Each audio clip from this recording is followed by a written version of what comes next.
Hey guys, how's it going? I'm planting some bulbs today. I've got both some tulips and daffodils. These are bulbs that you plant in the fall and then they come up and bloom the following spring.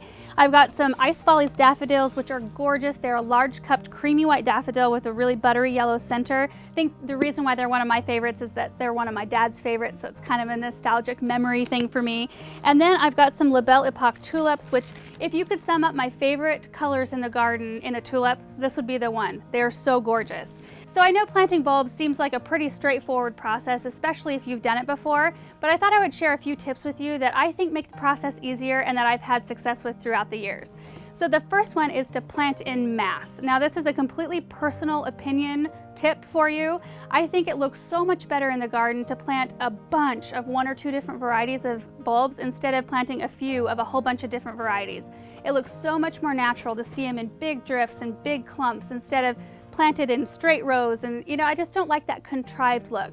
So I think that that's my number one tip with planting bulbs, is just to get a whole bunch of one or two varieties. The second tip is on how to plant them. I prefer to use an auger that attaches to my electric drill. You can get these at a hardware store or your garden center. This is a 9-inch auger and it just does the perfect size hole for bulbs, and it takes a lot of the back-breaking work out of planting bulbs out of the process.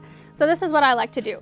Now you want to make sure that you read the tag. They're usually attached to the box like this, or if your bulbs come in a bag, you can read it on the little sticker there, and it will tell you how deep each bulb needs to go and how much you need to space them. I do tend to fudge on the spacing a little bit because I like my stuff planted so tight and so abundant looking in the garden, but this is a really good guide. So what I want to show you is how to use your auger to make a hole for your bulbs, and then what I use to plant them.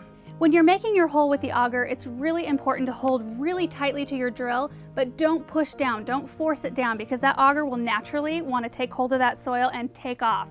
And it can get really stuck if you're not kind of almost pulling back on it.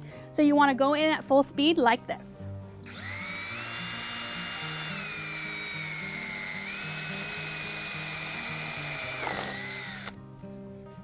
It's a perfect size hole.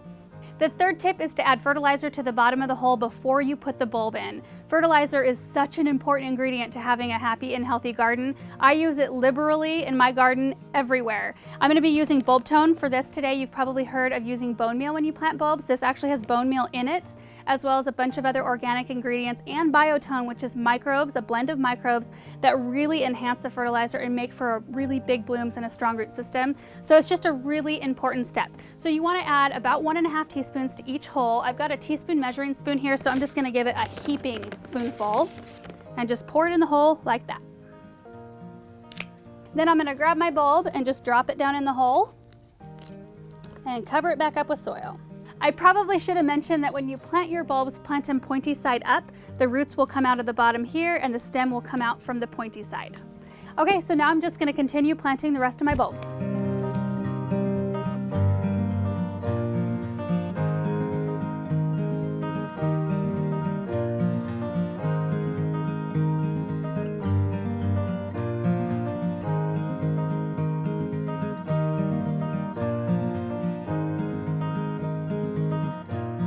Okay guys, I've got them all in the ground and I am so excited. Planting bulbs is so worth it. When spring rolls around and you see like the fruits of your labor, it is so wonderful. So I hope that this inspires you to go out and plant some bulbs, because now is the time to do it. Thank you guys so much for watching, and we'll see you in the next video. Bye.